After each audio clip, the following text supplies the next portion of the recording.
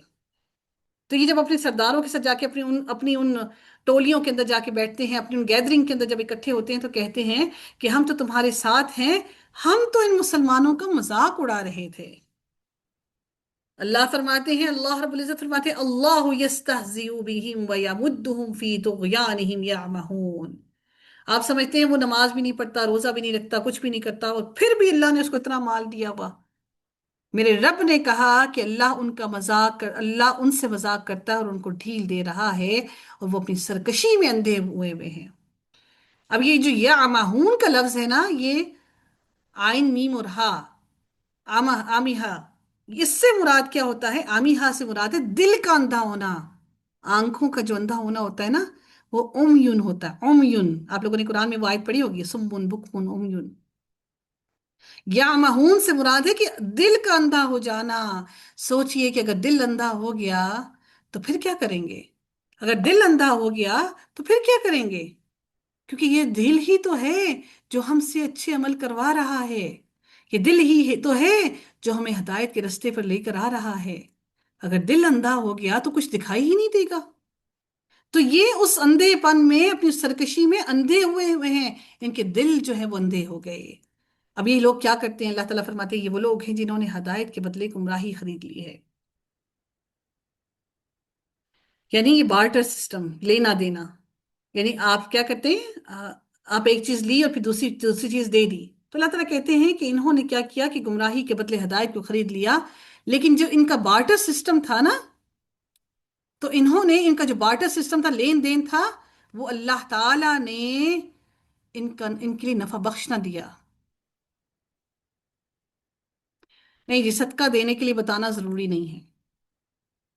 اللہ تعالیٰ فرماتے ہیں کہ انہوں نے کیا کیا کہ وہ یہ چاہتے یہ تھے کہ یہ وہ ہدایت، اللہ نے ان کو ہدایت دی، ہدایت لے کے وہ گمراہی میں چلے گئے. اچھا، کیا ہوتا ہے کہ ہم لوگ کیا کرتے ہیں کہ ہم کسی محفل میں بیٹھتے ہیں، تھوڑا عرصہ ہم نے کوئی دورہ قرآن لیا، دورہ قرآن میں اللہ نے آپ کے گھر پر ہدایت بھیج دی.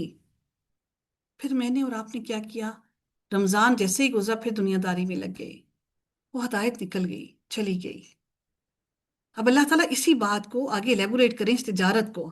مثلہم کمثل الذی استوقد نارا، ان کی مثال اس شخص کی مثال کی طرح ہے جس نے آگ بھڑکائی. تو جب اس نے اس کے ارد گرد کی چیزوں کو روشن کر دیا تو اللہ تعالیٰ ان کے نور کو لے گیا. اب اس آگ بھڑکائی سے مراد کیا ہے؟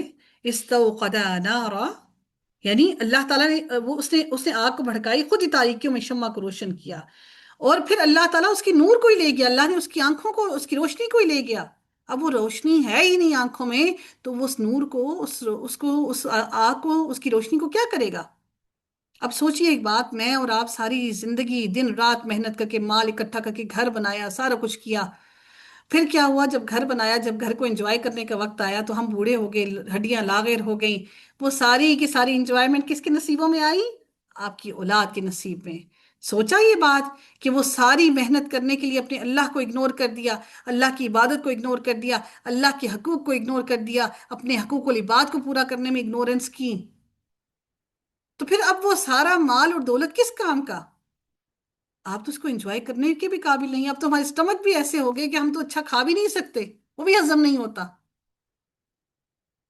اور پھر اللہ تعالیٰ فرماتے ہیں اور انہیں اندھیروں میں چھوڑ دیا کہ وہ نہیں دیکھتے. جب اللہ تعالیٰ انسان کے نور کو لے جائے نا، نور کیا ہے؟ ہدایت ہے.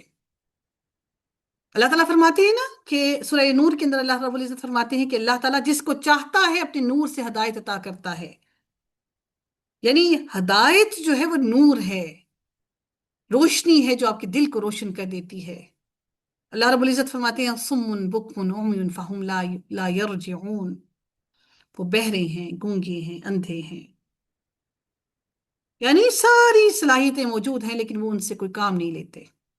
بالکل ایسے ہی ہیں آپ اور میں، وہ سارے کے سارے لوگ، میں اور آپ وہ سارے کے سارے لوگ جو قرآن سے دور ہیں، میرا مطلب یہ کہنا ہرگز نہیں ہے آپ لوگوں کو کہ آپ قرآن کی تلاوت سے دور ہیں، قرآن کو سمجھنے سے قاصر ہیں۔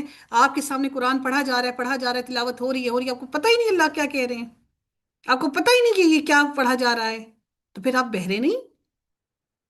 آپ اس کو آپ اس کو سمجھانے میں قاصر ہیں تو آپ گونگے نہیں؟ یون ہدایت کا پتہ ہی نہیں تو اندھے نہیں؟ تو ہم پر یہ آیت بڑی ہی بہترین فٹ آتی ہے، کیونکہ ہم نے کبھی قرآن کو سمجھنے کی کوشش ہی نہیں کی۔ اللہ تعالیٰ ہمیں کیسے معاف کرے گا؟ ہم نے زندگی کے اتنے سال گزار دیے، پڑھتے رہے قرآن کو ثواب کے لیے، ہاں یقیناً اللہ ثواب تو دے گا ہی، لیکن تدبر ہی نہ حاصل کیا، سمجھا ہی نہیں اللہ نے کہا کیا، اللہ ہمارے ساتھ کیا معاملہ کرے گا؟ او کصیب من السماء فیہ ظلمات ورعد وبرق۔ اب یہاں پر بات ہو رہی ہے آسمان سے موسلا دھار بارش، موسلا دھار بارش سے مراد کیا ہے کہ جو نبی اکرم صلی اللہ علیہ وسلم شریعت اسلامی لے کر آئے، اسلام لے کر آئے۔ پھر اللہ تعالیٰ فرماتے ہیں کہ جیسے اب مثال ایک اور بیان ہو رہی ہے، جیسے آسمان سے موسلا دھار بارش برستی ہے، اور جس میں اور پھر وہ بارش اتنی زیادہ ہوتی ہے کہ وہ یعنی اسلام آیا، اور پھر کیا ہوا کہ مسلمانوں پر یعنی بات کیا ہوئی کہ اس بارش کے ساتھ، کیونکہ بارش کی مثال ہو رہی ہے نا، بیان ہو رہی ہے، تو بارش کے ساتھ کیا ہوتا ہے؟ کالے سیاہ بادل ہوتے ہیں، گرج چمک بھی ہوتی ہے، تو اللہ تعالیٰ فرماتے ہیں کہ یعنی گرج اور چمک ہوتی ہے، اور پھر کیا ہوتا ہے کہ یعنی اسلام لانے کے بعد مشکلات آتی ہیں۔ آپ لوگ کو خواتین سمجھتی ہیں جی ہم نے تو بڑے نیک عمل کیے، ہم نے تو ساری زندگی نمازیں پڑھی، روزے رکھے، پتہ نہیں ہمارے شوہر ہمارے ساتھ سیدھے کیوں نہیں ہوتے، پتہ نہیں ٹیڑے کے ٹیڑے ہی رہتے ہیں۔ تو ایک اللہ تعالیٰ ہر انسان کو آزمائے گا، کسی کو اولاد سے، کسی کو شوہر سے، کسی کو بہن بھائیوں سے، کسی کو ساس سسر سے، کسی کو ماں باپ سے، کسی کو اولاد سے۔ اس آزمائش کے بغیر جنت میں نہیں جا سکتے آپ لوگ۔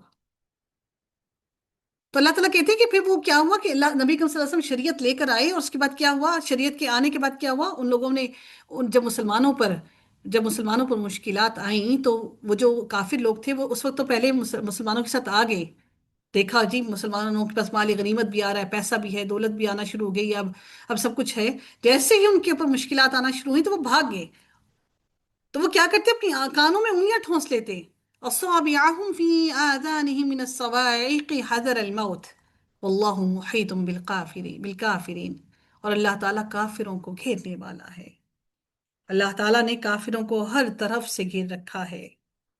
اللہ رب العزت مزید فرماتے ہیں کہ اب وہ بجلی اس قسم کی کہ بجلی ان کی نگاہیں اچک لے، جب کبھی ان کے لیے روشنی کرتی ہے تو وہ اس میں چل پڑتے ہیں، یعنی جب آسانی ہوتی ہے۔ اب بات یہ ہو رہی ہے کہ جب اب یعنی کہ روشنی اللہ نے کیا دی، نور دیا، ہدایت دی، علم دیا، جب آسانی ہوتی ہے تو اس کی طرف چل پڑتے ہیں، اور جیسے ہی اللہ نے مشکل کی ان پر، اندھیرا ہوا، وَإِذَا أَظْلَمَ عَلَيْهِمْ قَامُوا، تو رک کے کھڑے ہو جاتے ہیں۔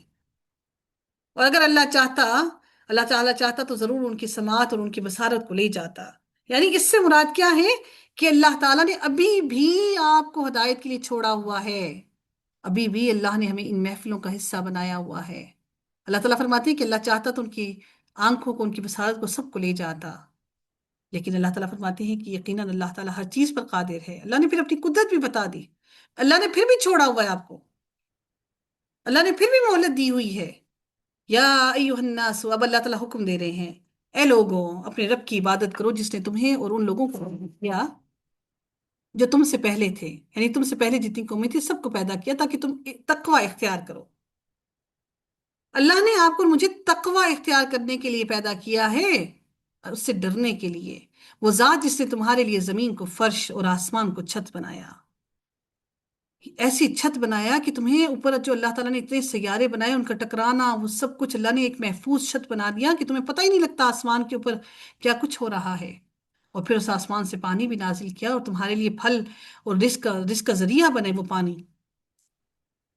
اللہ تعالیٰ کی اپنی نعمتیں ہمیں بیان کر رہے ہیں کہ میں نے تمہیں اتنی نعمتیں دیں، اور اللہ تعالیٰ فرماتے ہیں کہ اور اللہ کے ساتھ تم کسی کو شریک نہ بناؤ۔ ہم وسیلے ڈھونڈ ڈھونڈ کر لوگوں سے، ہم وسیلے ڈھونڈ ڈھونڈ کر کیا کرتے ہیں کہ دعائیں کرتے ہیں۔ اللہ نے تو کہا فَلَا تَجْعَلُوا لِلَّهِ أَنْدَادًا، اللہ کو کسی وسیلے کی ضرورت نہیں ہے۔ اللہ تعالیٰ کو آپ کی دعا قبول کرنے کے لیے کسی وسیلے کی ضرورت نہیں ہے۔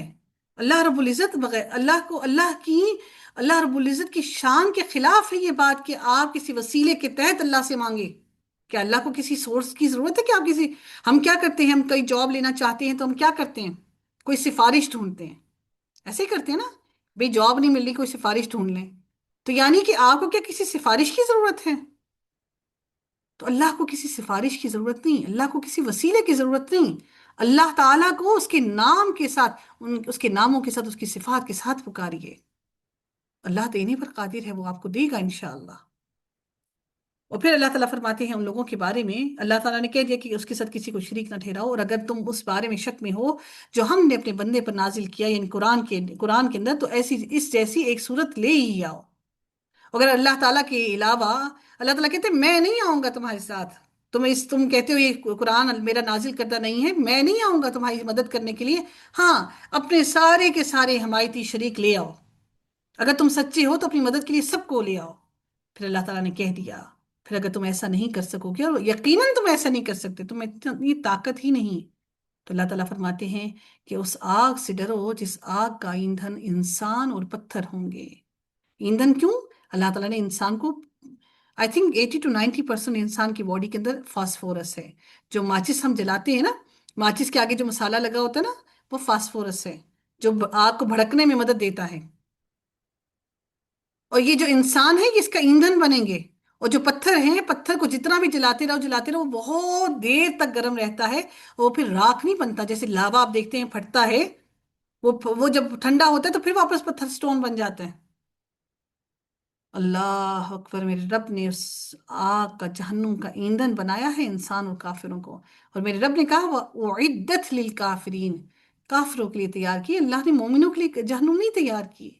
لیکن ہم کیا کریں، اللہ تو اپنے بندوں پر ظلم نہیں کرتا. اللہ نے تو ہمیں رستے بتا دیے.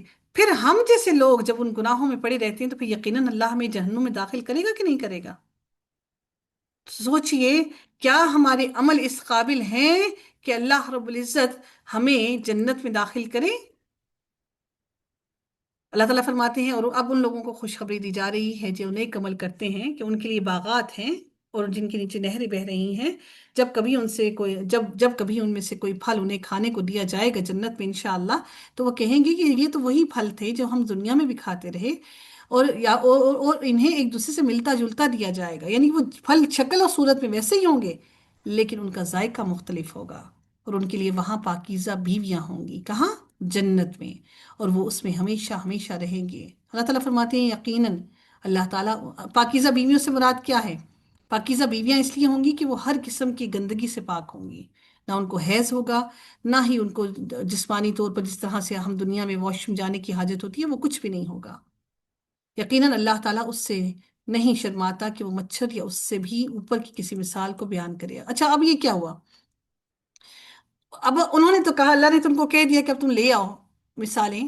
اب انہوں نے نئی حجت لے کر آگے کافر کہ اگر اللہ اتنا ہی بڑا ہے تو اللہ تعالیٰ پھر قرآن کے اندر اتنی چھوٹی سی مثال مچھر کی کیوں بیان کر دی اللہ نے؟ تو اللہ تعالیٰ فرماتا ہے کہ بھئی مجھے کوئی فرق نہیں پڑتا کہ میں مچھر کی مثال بیان کروں یا اس سے بھی کسی کم تر چیز کی مثال بیان کروں. وہ چاہتے تھے کہ اللہ اتنا بڑا ہے تو بڑی بڑی مثالیں بیان کرے. تو اللہ تعالیٰ تو حقیر سے حقیر ترین چیز کی بھی مثال بیان کرنے سے نہیں شرماتا. اللہ تعالیٰ فرماتے ہیں ان لوگوں کے لیے، بس جو لوگ ایمان لائے تو وہ جانتے ہیں کہ یقیناً ان کے رب کی طرف سے حق ہے. یہ ساری باتیں، قرآن کی ہر ہر بات حق ہے. لیکن جن لوگوں نے کفر کیا تو وہ کہتے ہیں کہ اس مثال سے اللہ تعالیٰ کا کیا ارادہ ہے، کہ اللہ تعالیٰ نے یہ مثالیں کیوں بیان کی، وہ کیا بیان کرنا چاہتا ہے. تو اللہ تعالیٰ کہتے ہیں میں اپنی مثالوں سے بہت سے لوگوں کو گمراہ کر دیتا ہوں اور بہت سے لوگوں کو ہدایت بھی دیتا ہوں، اور وہ اس کے ساتھ فاسقوں کے سوا کسی کو گمراہ نہیں کرتا. قرآن سے صرف اور صرف فاسق ہی گمراہ ہوتے ہیں، ایمان والے گمراہ نہیں ہوتے. جو حجتیں بیان کرتے ہیں وہی گمراہ ہوتے ہیں. جن کو بہت زیادہ پریشانی لاحق ہوتی ہے وہی گمراہ ہوتے ہیں. جو آ کے تعویلیں بیان کرنا شروع ہو جاتے ہیں، نہیں جی قرآن تو میں تو یہ ہے، ہمیں تو فلاں فلاں نے یہ بتایا تھا. اللہ تعالیٰ سے جب بھی قرآن پڑھنے بیٹھے، اللہ سے اس دعا کے ساتھ بیٹھے اللہ کے ساتھ کہ اللہ تو ہمیں ہدایت نصیب کر. اللہ تعالیٰ فرماتے ہیں وہ جو اللہ تعالیٰ کے عہد کو پختہ کرنے کے بعد توڑ دیتے ہیں اور وہ اسے کاٹ دیتے ہیں. کن کو؟ جو کن کو تو کاٹ دیتے ہیں؟ رشتہ داریوں کو کاٹ دیتے ہیں، توڑ دیتے ہیں. اور جس کے بارے میں اللہ نے حکم دیا کہ اس سے ملایا جائے، رشتہ داریوں کو توڑا نہ جائے. اللہ تعالیٰ نے واضح کہہ دیا کہ رشتہ داریوں کو توڑنا نہیں ہے، رشتہ داریوں کو ملانا ہے۔ نبی کریم صلی اللہ علیہ وسلم نے فرمایا جب اللہ تعالیٰ ساری مخلوق پیدا کر چکا تو رحم یعنی کہ جو یہ جو رشتہ داریاں ہیں تو وہ کھڑا ہو گیا، اور پروردگار رحمان کی کمر تھام لی۔ اللہ تعالیٰ نے اس سے پوچھا کہو کیا بات ہے؟ کہنے لگا میں اس بات سے تیری پناہ چاہتا ہوں کہ لوگ مجھے کاٹ دیں گے، یعنی کہ قرابت کا خیال نہ رکھیں گے۔ اللہ تعالیٰ نے فرمایا کیا تو اس بات پر راضی نہیں کہ جو تجھے جوڑے گا میں بھی اسے جوڑوں گا، اور جو تجھے قطع کرے گا تو میں بھی اسے قطع کروں گا۔ رحم کہنے لگا پروردگار میں اس پر راضی ہوں۔ پھر اللہ تعالیٰ نے فرمایا ایسا ہی ہوگا۔ سیدنا ابو ہریرہ کہا کرتے تھے کہ اگر تم چاہو تو اس آیت کی تائید میں سورہ محمد کی یہ آیت پڑھ لو۔ کیا؟ انہوں نے کہا فَهَلْ عَسَيْتُمْ إِن تَوَلَّيْتُمْ أَن تُفْسِدُوا فِي الْأَرْضِ وَتُقَطِّعُوا أَرْحَامَكُمْ، یعنی تم سے تو یہ امید ہے کہ اگر تمہیں حکومت مل جائے تو تم ملک میں فساد برپا کر دو اور ناطے آپس میں جو رشتہ داریاں ان کو توڑ ڈالو۔ تو رشتہ داری توڑنے کا بڑا سخت حکم ہے۔ اب ایک اور بڑی اہم ترین بات اگلی آیت پہ ہونے لگی ہے کہ فتکفرون باللہ وکنتم امواتا۔ اب یہاں پر بڑی اہم ترین بات کیا ہے کہ تم کیسے اللہ تعالیٰ کے ساتھ کفر کرتے ہو حالانکہ تم بے جان تھے، تو اس نے تمہیں زندگی عطا کی، پھر وہ تمہیں موت دے گا، پھر وہ تمہیں زندہ کرے گا، پھر تم سب کے سب اسی کی طرف لوٹائے جاؤ گے۔ اب یہ کیا بات ہے کہ اصل میں یاد رکھیے گا کہ موت ہے کیا؟ موت ہے کہ روح اور جسم کا آپس میں جدا ہونا، اور روح اور جسم کا آپس میں ملنا جو ہے وہ زندگی ہے۔ پہلی حالت موت ہے، یعنی جب اللہ تعالیٰ نے ہم انسانوں کو پیدا کرنے سے پہلے روحیں سب کی پیدا ہو چکی تھیں، اور وہ جو عہد الست لیا گیا وہ ہماری روحوں سے ہی لیا گیا ہے۔ دوسری حالت کیا ہے کہ انسان کی پیدائش سے لے کر اس کے مرنے تک ہے، جس میں وہ اچھے یا برے اعمال کرنے کا اختیار رکھتا ہے۔ تیسری حالت موت سے لے کر حشر تک ہے، اور چوتھی اور آخری حالت دوبارہ جی اٹھنے کی حشر کا میدان ہے۔ اس کے بعد پھر موت نہیں آئے گی۔ جو ہم خواب میں دیکھتے ہیں نا، جو ہم خواب میں تکلیف دیکھتے ہیں وہ بھی ایک موت کی کیفیت ہے، کیونکہ روح اور جسم کا آپس میں تعلق ٹوٹتا ہے۔ ہم اس کی دعا کیا کرتے ہیں؟ اللہم بسمک اموت و احیا۔ اب نے دیکھا ہوگا بہت سے لوگوں کو خواب میں چلنے کی بیماری ہوتی ہے، کچھ لوگ سوتے ہوئے چل پھر رہے ہوتے ہیں، کچھ لوگ ہوتے ہیں جو سوتے ہوئے کھا پی بھی رہے ہوتے ہیں۔ سنا ہوگا ڈیفینیٹلی آپ لوگوں نے ان باتوں کے بارے میں۔ تو یہی معاملہ، یہ اللہ تعالیٰ نے ہمارے سامنے یہ مثالیں کیوں بیان کی؟ تاکہ ہم دیکھ لیں کہ یہ جنت میں بھی قیامت کے روز بھی بہت سے لوگ ایسے ہوں گے جو قیامت کے دن، اللہ تعالیٰ فرماتے ہیں کہ قیامت کے دن بھی ایسے بہت سے لوگ ہوں گے جو جنت کے اندر کیا ہوں گے؟ جنت کے اندر بھی سوری، جو شہداء ہیں جن کی روحیں زندہ ہیں، یعنی ان کو رزق دیا جا رہا ہے۔ جی میں پوری کوشش کرتی ہوں انشاءاللہ اس کو وائنڈ اپ کرنے کی انشاءاللہ۔ اللہ تعالیٰ فرماتے ہیں کہ وہی ہے جس نے تمہارے لیے وہ سب کچھ پیدا کیا جو زمین میں ہے، پھر اس نے آسمان کی طرف توجہ فرمائی۔ پہلے زمین میں جو کچھ پیدا کیا سب کچھ، پھر آسمان کی طرف اس نے توجہ فرمائی، بس اس نے ان کو درست کر دیا، یعنی کہ سارے پہلے آسمان بنائے، پھر ان کو تہ بتہ کیا، 7 آسمان بنا دیے، اور وہ ہر چیز کو خوب جاننے والا ہے۔ اور جب تیرے رب نے فرشتوں سے کہا، اب یہ بات آ رہی ہے حضرت آدم علیہ السلام کی، کہ یقیناً میں زمین میں اپنا جانشین بنانے والا ہوں۔ اس سے مراد کیا ہے کہ پہلے زمین پر پہلے جنات تھے، انسان کو زمین پر بھیجنے سے پہلے زمین پر جنات کی مخلوق رہتی تھی، اور وہ سارے کے سارے زمین میں بڑے فساد برپا کرتے تھے، اور ابلیس بھی انہی میں سے تھا، جنوں میں سے وہ بچہ تھا جس کو فرشتے پھر اپنے ساتھ اوپر آسمانوں میں لے گئے، اور پھر وہ ابلیس جو ہے وہ آسمانوں میں اس کی پرورش فرشتوں کے ساتھ ہوئی۔ وہ جن ہے، فرشتہ نہیں ہے۔ اللہ تعالیٰ فرماتی یقیناً میں زمین میں ایک جانشین بنانے والا ہوں۔ تو فرشتوں نے کہا کہ کیا تو زمین میں اس کو بنائے گا جو اس میں فساد برپا کرے گا اور خون بہائے گا؟ ہم آپ کی تعریف کے ساتھ آپ کا ہر عیب سے پاک ہونا بیان کرتے ہیں، اور ہم انسان کیا کرتے ہیں؟ نعوذ باللہ، اللہ کے بیٹے اور بیٹیاں اور بیوی اللہ کی قرار دیتے ہیں، استغفر اللہ۔ انہوں نے اللہ تعالیٰ سے بات بیان کی، اللہ تعالیٰ سے بات کی، اللہ کی حمد و ثنا بیان کرتے ہوئے، اور ہم آپ کی پاکیزگی بھی بیان کرتے ہیں۔ اللہ تعالیٰ نے فرمایا کہ قال انی اعلم ما لا تعلمون، جو میں جانتا ہوں وہ تم نہیں جانتے۔ اور اللہ تعالیٰ نے آدم کو سارے کے سارے نام سکھا دیے۔ اب یہ نام کیا تھے ہم نہیں جانتے، کچھ چیزوں کے نام تھے ہمیں علم نہیں اس کا۔ اب اللہ تعالیٰ ان کو علم بتانا چاہ رہے تھے کہ جو اب دیکھیں اللہ تعالیٰ نے حضرت آدم علیہ السلام کو سب سے پہلے کیا دیا؟ علم دیا۔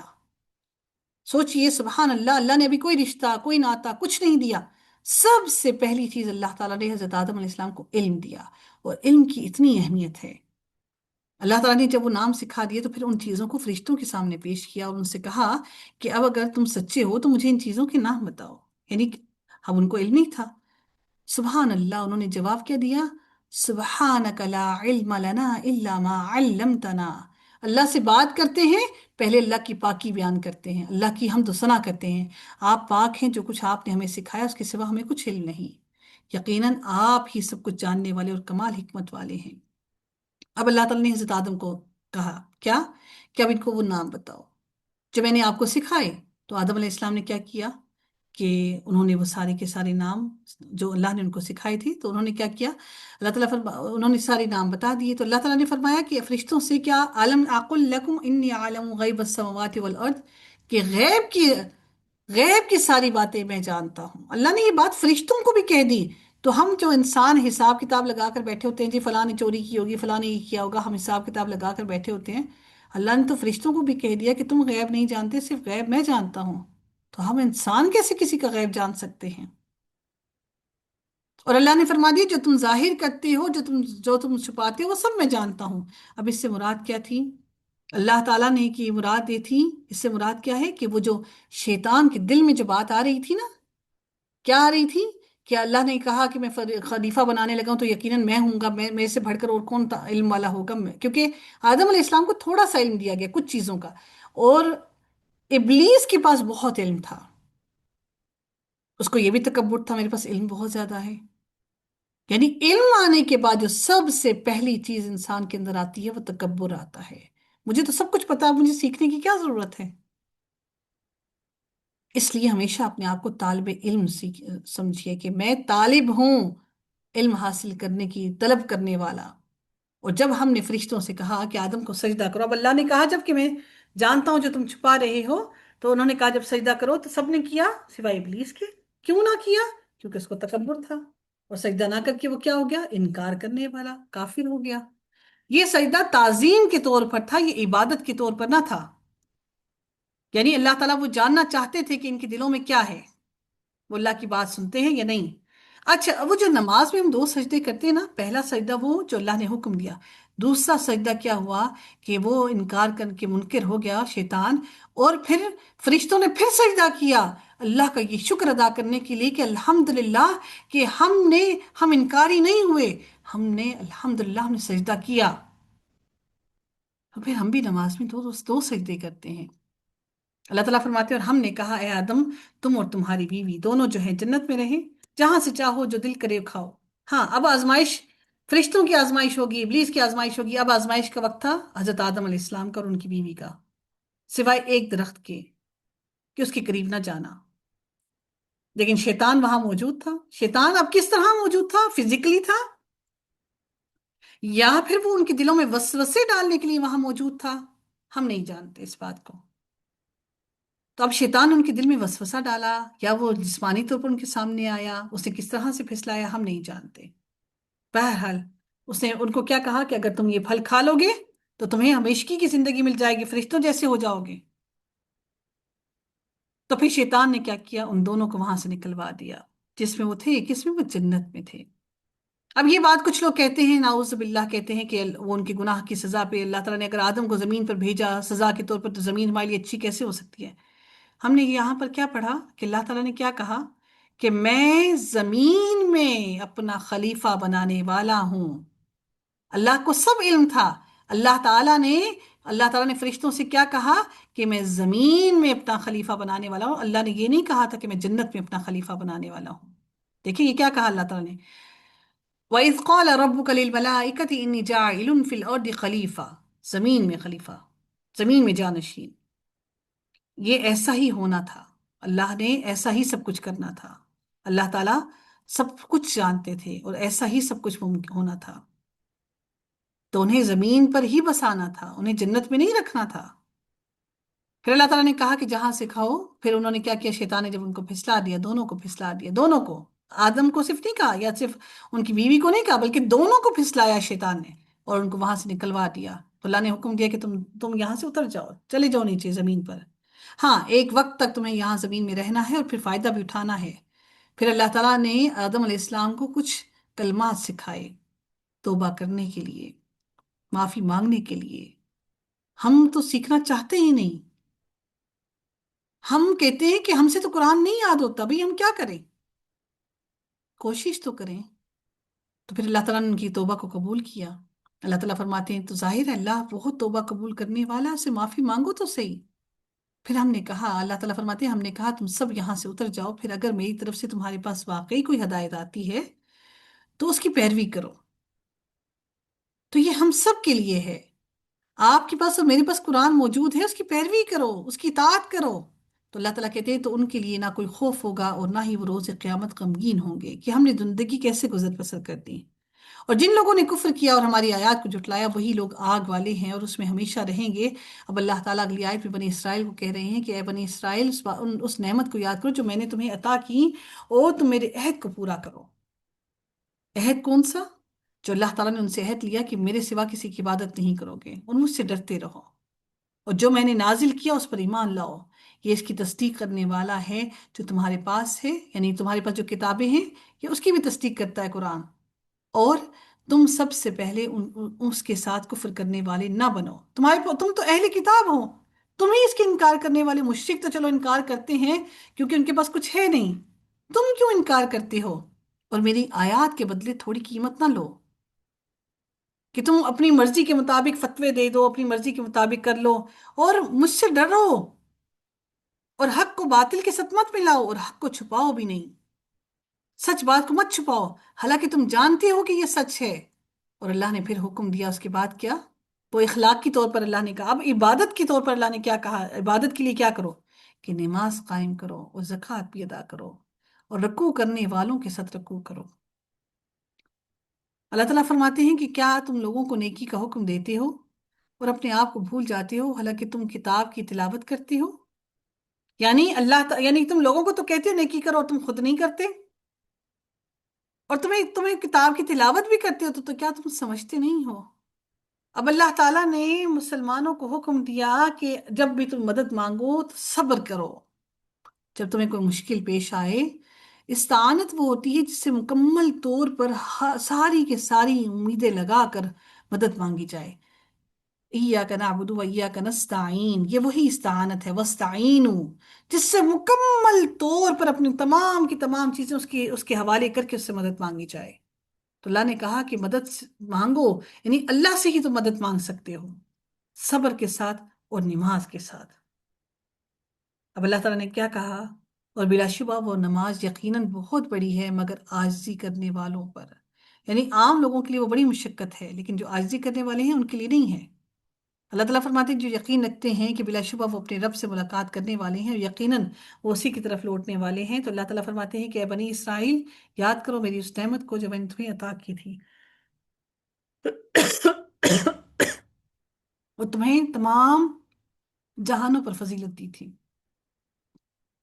تمام لوگوں پر۔ اور ڈرو اس دن سے جب کوئی جان کسی جان کے کام نہیں آئے گا، قیامت کے دن، اور نہ کوئی سفارش قبول کی جائے گی اور نہ ہی کوئی فدیہ، کوئی معاوضہ لیا جائے گا، اور نہ ہی کسی کی مدد کی جائے گی۔ اب آل فرعون کی بات ہو رہی ہے کہ جب آل فرعون تمہیں برا، اب بنی اسرائیل کو اللہ نے کہا کہ ڈرو، اور پھر کہا کہ تمہیں کس عذاب سے اللہ نے بچایا کہ وہ تمہاری بیویوں، تمہاری بیٹوں کو ذبح کر دیتے تھے اور تمہاری عورتوں کو زندہ چھوڑتے تھے، اور یہ اللہ نے بہت بڑی آزمائش میں تمہیں مبتلا کیا تھا۔ اور اس وقت کو بھی یاد کرو، وہ بھی اللہ کی نعمت کو یاد کرو جب اللہ نے تمہارے لیے سمندر کو پھاڑ دیا اور پھر تمہیں اس کے اندر سے چلا دیا، اور تمہیں اللہ نے اس نجات دے دی اور تم نکل گئے، اور آل فرعون کو اسی سمندر کے اندر غرق کر دیا اور تم دیکھ رہے تھے۔ اور اس وقت کو بھی یاد کرو جب ہم نے موسیٰ کو 40 راتوں کے لیے اپنے پاس جب بلایا، اب یعنی کہ موسیٰ علیہ السلام کو بلایا کہ ان لوگوں کو اللہ نے اللہ نے اس قوم کو نجات دیا۔ اللہ تعالیٰ نے اس قوم کو کیا کرنا تھا؟ اللہ تعالیٰ نے اس قوم کو عبادت کے لیے کچھ چیزیں بھی دینی تھی نا۔ تو اللہ نے جب ان کو بلایا حضرت موسیٰ علیہ السلام کو کہ اب ان کو عبادت کے طور طریقے سکھاؤ، 40 دن کے لیے بلایا، تو انہوں نے کیا کیا؟ اللہ نے فرمایا کہ تم نے بچڑے کو پکڑ لیا اور تم بچڑے کی عبادت کرنے لگے اور تم ظالم بن گئے۔ پھر اللہ تعالیٰ فرماتے ہیں کہ پھر اس کے بعد ہم نے تمہیں معاف کر دیا، پھر بھی اللہ نے ان کو معاف کر دیا تاکہ تم پھر اللہ کا شکر ادا کرو۔ پھر اللہ نے کہا کہ اور وہ واقعہ یاد کرو جب ہم نے موسیٰ کو کتاب اور فرق کرنے والی چیز دی، یعنی کہ وہ فرقان، تاکہ تم فرق کرو حق اور باطل کے درمیان۔ اور اس وقت کو بھی یاد کرو جب موسیٰ نے اپنی قوم سے کہا ہے میری قوم، یقیناً تم نے بچڑے کو پکڑنے کی وجہ سے، یعنی کہ بچڑے کی عبادت کرنے کی وجہ سے اپنی جانوں پر ظلم کیا، لہٰذا تم اپنے پیدا کرنے والے رب کی طرف توبہ کرو اور اپنے آپ کو قتل کرو۔ اچھا یہ بات میں ایک بات بتاؤں گی کہ یہودیت کے اندر شرک کرنے کی سزا قتل کرنا ہے، تو اللہ نے ان کو حکم دیا کہ یہ قتل کریں، تو وہ آیا ایسے کہ اس میں روایات میں آتا ہے کہ کیا ہوا کہ وہ دو ٹولیاں بنی، آمنے سامنے کھڑے ہوئے اور ایک دوسرے کو انہوں نے آپس میں قتل کیا۔ جب ان لوگوں نے قتل کیا اور کئی ہزاروں کے حساب سے یہ لوگ مارے گئے۔ یہودیت میں شرک کی سزا یہ ہے، اللہ نے تو ہمیں پھر بھی ڈھیل دے رکھی ہے۔ پھر اللہ نے ان کی توبہ کو قبول کیا۔ پھر اللہ تعالیٰ فرماتے ہیں اور جب تم نے کہا اے موسیٰ ہم ہرگز آپ پر ایمان نہیں لائیں گے جب تک کہ ہم اللہ کو اپنی آنکھوں کے سامنے نہ دیکھ لیں۔ دیکھو اللہ نے اتنا ان پہ مہربانی کی، پھر بھی وہ کہتے ہیں ہم اللہ کو اپنی آنکھوں کے سامنے دیکھنا چاہتے ہیں۔ تو اللہ نے فرمایا تو تمہیں بجلی نے پکڑ لیا اور تم دیکھ رہے تھے۔ ایسا نہیں ہوا کہ وہ جب اللہ تعالیٰ کی تجلی جب دیکھ رہے تھے تو سارے کے سارے اکٹھے ہی گر گئے، نہیں، وہ دیکھ رہے تھے کہ ون ون بائی ون گر رہے ہیں۔ جب اللہ نے ان سے کہا کہ وہ سامنے والے پہاڑ پہ نظر ڈالو، میری تجلی کو اگر تم دیکھ پائے، یعنی کہ ڈائریکٹ تمہاری آنکھیں مجھے نہیں دیکھ سکتی، وہ سارے کے سارے مر گئے۔ اللہ تعالیٰ فرماتے پھر ہم نے تمہاری موت کے بعد تمہیں اٹھایا تاکہ تم شکر کرو۔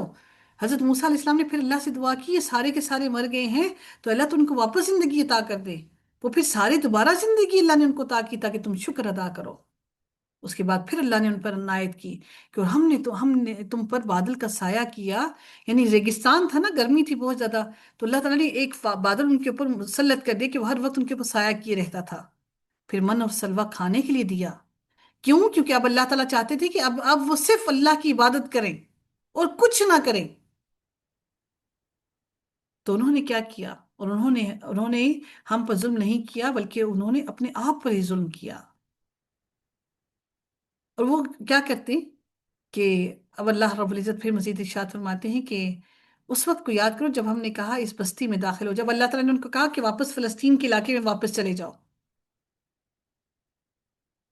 اور وہ جس علاقے سے آئے تھے شام، اور جس علاقے میں وہ موجود تھے، اللہ نے ان کو کہا کیونکہ یہ مصر میں گئے تھے، حضرت یوسف علیہ السلام نے ان کو مصر میں بلایا تھا نا، تو یہ بنی اسرائیل مصر میں گئے تھے، تو اللہ تعالیٰ نے ان کو کہا کہ واپس اپنے علاقے میں جب جاؤ تو وہاں پہ جاؤ اور وہاں پر بس اس میں جہاں سے چاہو خوب کھاؤ، دروازے میں سے سجدہ کرتے ہوئے داخل ہونا۔ یہ ایسا ہوتا تھا کہ ایک حصار کے اندر نا وہ بستی ہوا کرتی تھی، باؤنڈری کے اندر، جیسے آج سوسائٹیز ہوتی ہیں نا، باؤنڈریز بنی ہوتی ہیں، تو باؤنڈریز تھیں، اور اللہ نے حکم دیا کہ اس دروازے سے سجدہ کرتے ہوئے اندر داخل ہونا اور اللہ سے حتتن کہنا کہ اے اللہ تو بخش دے ہمارے گناہوں کو، ہماری خطاؤں کو۔ تو انہوں نے پتہ کیا کیا، اس حتتن کو حبتن کا لفظ بنا لیا، کچھ نہیں کچھ اور لفظ بتایا کہ تو ہمیں اناج دے، دانا دے، وہ یہ کہتے ہوئے، اور وہ اللہ نے کہا سجدہ کرتے ہوئے جاؤ، وہ گھسیٹتے گھسیٹتے گئے، جیسے بچے نہیں ہوتے جو ہپس پر بیٹھ کے کرالنگ کرتے جاتے ہیں، جیسے معذور ہوتے ہیں جو ٹانگوں سے وہ چل نہیں سکتے تو کرالنگ کرتے ہوئے جاتے ہیں، اس طرح سے گئے۔ اللہ اکبر، اللہ نے حکم دیا سجدہ کرتے ہوئے جاؤ، اور تم لوگ کس طرح جا رہے ہو؟ اللہ نے کہا میں تمہاری خطاؤں کو بخش دوں گا جو تم نے میرے ساتھ شرک کی تھی۔ پھر انہوں نے کیا کیا کہ انہوں نے اللہ تعالیٰ کی بات کو ہی بدل دیا، حتتن کو بدل دیا، جو اللہ نے ان کو حکم دیا تھا اس کو بدل ڈالا انہوں نے۔ تو اللہ تعالیٰ نے فرمایا کہ اللہ نے ان پر آسمان سے عذاب نازل کیا، ان کے اندر مختلف قسم کے عذاب آئے، طاعون کا عذاب بھی آیا، بجلی کی کڑک کا عذاب بھی آیا، اس قوم پر مختلف عذاب آئے، وہ جو ٹڈیوں کا عذاب آیا، مینڈکوں کا عذاب آیا، خون کا عذاب آیا، یہ سارے مختلف عذاب بنی اسرائیل پر آئے۔ اب اللہ تعالیٰ نے کہا اب اس وقت کو یاد کرو کہ تب تمہارے پاس پانی بھی نہیں تھا اور موسیٰ سے تم نے پانی مانگا، ہم نے موسیٰ کو حکم دیا کہ پتھر پہ لاٹھی کو مارو، تو اس میں سے 12 قبیلے تھے، 12 چشمے پھوٹ نکلے، اور ہر قبیلے کو پتہ لگ گیا کہ اس نے کون سا، کہاں سے، کس کا کون سا حصہ ہے، کہاں سے اس نے پانی لینا ہے۔ تو پھر اللہ تعالیٰ فرماتے ہیں کہ اب ان لوگوں نے پھر کیا کیا، پانی بھی دے دیا، من و سلوا کھانے کے لیے بھی دے دیا، سب کچھ دے دیا، تو انہوں نے کیا کہا کہ اللہ اے موسیٰ ہم ایک چیز پر صبر نہیں کر سکتے، اپنے رب سے کہو کہ ہمیں وہ چیزیں دے جو زمین اگاتی ہے، سبزیاں بھی ہوں اور اناج بھی ہو، گندم بھی ہو، دالیں بھی ہوں، پیاز بھی ہو، یہ ساری چیزیں ہوں۔ تو موسیٰ علیہ السلام نے کہا اللہ نے تمہیں اتنی بہترین چیز دی ہے تو تم اس سے کمتر چیز چاہتے ہو؟ تو پھر اب اللہ نے کہا کہ اس شہر میں اتر جاؤ، جو تم نے مانگا ہے یقیناً وہ تمہیں ملے گا۔ ان کی اس بات کے بعد ان پر ذلت اور محتاجی کئی سالوں تک مسلط کر دی گئی، 40 سال تک وہ ادھر ادھر بھٹکتے رہے۔ ان کو وہ حسب نسب اور وہ جو اللہ تعالیٰ نے ان کو عزت اور مرتبہ دیا تھا ان سے چھین لیا گیا سب کچھ۔ اللہ تعالیٰ کا یہ غضب ان پر آیا۔ آج مسلمانوں پر یہی غضب ہے، ہمارا نام نسب ہماری عزت سب کچھ چھین لی گئی، ہمارا روب اور دبدبہ چھین لیا گیا، کیونکہ وہ اللہ کی آیات کا کفر کرتے تھے۔ ہم بھی یہی کرتے تھے، کرتے ہیں آج، اور اللہ کے نبیوں کا ناحق قتل بھی کرتے تھے، اور اللہ کی حدود سے نافرمانی اللہ کی نافرمانی کرتے اور اللہ کی حدود سے بھی نکل جاتے تھے۔ پھر میرے رب نے فرمایا جو لوگ ایمان لائے اور جو لوگ یہودی ہوئے، عیسائی اور سابی ہوئے، سابی وہ لوگ ہیں جو دین سے بددین ہو جاتے ہیں، جو ستارہ پرست ہو گئے۔ تو اللہ تعالیٰ فرماتے ہیں ان میں سے جو ان لوگ ایمان لائے کس پر؟ آخرت پر، یعنی کہ عیسائیت ہونا، یہودیت ہونا، سابی ہونا، ان میں سے نہیں۔ اصل دین کیا ہے کہ اللہ کے اوپر اور اس کے آخرت پر ایمان لانا اور نیک عمل بھی کرنا۔ صرف اللہ پر ایمان لانا ہی کافی نہیں ہے، نیک عمل کرنا بھی ضروری ہے۔ تو اللہ کہتے ہیں کہ ان کے لیے اللہ کی طرف اجر ہے، نہ ان پر کوئی خوف ہوگا اور نہ ہی وہ غمگین ہوں گے۔ قیامت کے روز کوئی ان پر خوف نہیں ہوگا، وہ غمگین بھی نہیں ہوں گے کہ ہم نے زندگی ایسے ہی گزار دی۔ اب یہ اللہ تعالیٰ نے ان پر بنی اسرائیل سے ایک وعدہ لیا تھا۔ وہ کیا تھا؟ کچھ روایات میں آتا ہے کہ زلزلہ ہوا بہت شدید، ایسے لگ رہا تھا جیسے کوہ طور جو ہے وہ ٹوٹ کے ان کے اوپر گر جائے گا۔ کچھ کہتے ہیں کہ ایسا تھا کہ کوہ طور کو اٹھا کر ان کے سر پہ رکھا گیا، یعنی کہ سر کے اوپر کھڑا کیا گیا۔ تو یہ ان کے سر پر لا کر ان سے وعدہ کیا گیا، کیا لیا گیا کہ تم اللہ کے ساتھ کسی کو شریک نہیں ٹھہراؤ گے۔ اس وقت جو اپنے سروں پر انہوں نے دیکھا، کس کو دیکھا؟ اپنے سروں پر انہوں نے جب اس کو دیکھا، پہاڑ کو، تو انہوں نے مان لیا کہ ہم اللہ تعالیٰ کی ہی عبادت کریں گے۔ پھر کیا ہوا؟ جیسے ہی اللہ نے وہ ہٹایا تو انہوں نے کیا کیا؟ پھر اس کے بعد وہ پھر سے پھر گئے۔ اللہ تعالیٰ فرماتے ہیں اور اگر اللہ تعالیٰ کا فضل نہ ہوتا اور اس کی رحمت نہ ہوتی تو تم ضرور خسارہ اٹھانے والوں میں سے ہو جاتے۔ اب اللہ تعالیٰ نے اگلی ایک اور بات بیان کر، یہ سارے بنی اسرائیل ہیں۔ اب اللہ نے ان کو منع کیا کہ ہفتے کے دن تم شکار نہ کرنا۔ کیوں؟ کہ اللہ نے اب مطلب پھر اللہ نے کہا ان سے، اللہ نے ان کو پہلے پہاڑ آیا ان کے سر پر، وہ پھر سیدھے ہو گئے۔ پھر اب اللہ تعالیٰ نے ان کو ایک دن مقرر کر دیا، بھی اب تم نے ہفتے والے دن سوائے عبادت کے اور کچھ نہیں کرنا۔ وہ مچھلی کا شکار کیا کرتے تھے لیکن انہوں نے نہیں مانا۔ انہوں نے کیا کیا؟ وہ سمجھدار تھے، جمعے والے دن جا کے وہ اپنا جال پھینک کے آ جاتے، تو وہ ہفتے والے دن ساری مچھلیاں آ جاتی، وہ اوپر اچھل اچھل کے آتی تھی ہفتے والے دن، اور عام دنوں میں مچھلی نہیں ہوتی تھی۔ تو وہ سارے کے سارے جال میں پھر وہ کیا کرتے آگے اتوار والے دن جا کے ساری مچھلی پکڑ کے لے آتے اور کہتے کہ ہم نے ہفتے والے دن تو شکار نہیں کیا۔ تو اللہ تعالیٰ سے وہ چال ہی چل رہے تھے، تو اللہ تعالیٰ نے ان ساروں کو بندر بنا دیا۔ اور اللہ تعالیٰ فرماتے ہیں تو ہم نے ان کو اس دور کے لوگوں اور بعد میں آنے والوں کے لیے عبرت اور اللہ تعالیٰ سے ڈرنے والوں کے لیے نصیحت بنا دیا۔ جو اللہ سے ڈرتے ہیں نا وہ نصیحت حاصل کرتے ہیں۔ اس وقت کو یاد کرو جب موسیٰ نے اپنی قوم سے کہا یقیناً اللہ تعالیٰ تمہیں حکم دیتا ہے کہ ایک گائے ذبح کرو۔ اب ایک اور قصے کی بات ہو رہی ہے، مختصر تین بیان کروں گی کہ ایک بنی اسرائیل میں سے ایک آدمی کا قتل ہوا، لڑائی جھگڑا پڑ گیا۔ اب وہ لڑائی جھگڑا پڑ گیا کہ اب کیا کریں جی، اس کا قاتل کون ہے؟ آپس میں جھگڑا پڑ گیا کہ بھئی ہم کیا کریں، تو جس نے قتل کیا وہ معلوم ہی نہیں کون ہے۔ تو اب نبی حضرت موسیٰ علیہ السلام کے پاس یہ معاملہ آیا، تو حضرت موسیٰ علیہ السلام نے ان کو حکم دیا جی گائے کو ذبح کرو۔ کیوں کہا؟ کیونکہ ابھی ان کے دلوں میں دیکھنا چاہتے تھے کہ وہ گائے کی محبت موجود ہے یا نہیں ہے۔ یہ اللہ نے حکم دیا تھا کہ اس کا فیصلہ ایسے کرنا۔ وہ جو انہوں نے بچڑا بنا لیا تھا تو ابھی بھی تعظیم کہیں نہ کہیں دل میں موجود تھی۔ ہمارے بھی دلوں میں ایسے ہی ہوتا ہے نا، قرآن بھی پڑھ رہے ہوتے ہیں، کوئی بات نہیں، خیر ہے، تھوڑا سا شادی ہے، تھوڑا سا دوپٹہ سر سے اتار لیا، خیر ہے، کوئی فرق نہیں پڑتا۔ یعنی دل کے اندر وہ کہیں نہ کہیں وہ کسک سی موجود ہوتی ہے۔ تو حضرت موسیٰ سے انہوں نے کیا کہا کہ کیا تم ہمارا مذاق اڑاتے ہو؟ تو موسیٰ علیہ السلام نے پہلی بات کیا کہی کہ میں اللہ کی پناہ مانگتا ہوں کہ میں جاہلوں میں سے ہو جاؤں۔ مذاق اڑانے والا جاہل ہے۔ تو ہمارے دین نے ہمیں اس چیز کی اجازت نہیں دی کہ ہم کسی کا مذاق اڑائیں۔ انہوں نے کہا حضرت موسیٰ علیہ السلام نے کہ ہمارے لیے اپنے رب سے، انہوں نے کیا کہا ان لوگوں نے حضرت موسیٰ علیہ السلام سے، اب کیا کہا انہوں نے؟ اللہ نے صرف اتنا حکم دیا تھا ان کو، کہو کہ صرف ایک گائے ذبح کریں۔ اب وہ سوال لے کر آ گئے، ہاں جی وہ گائے کیسی ہو؟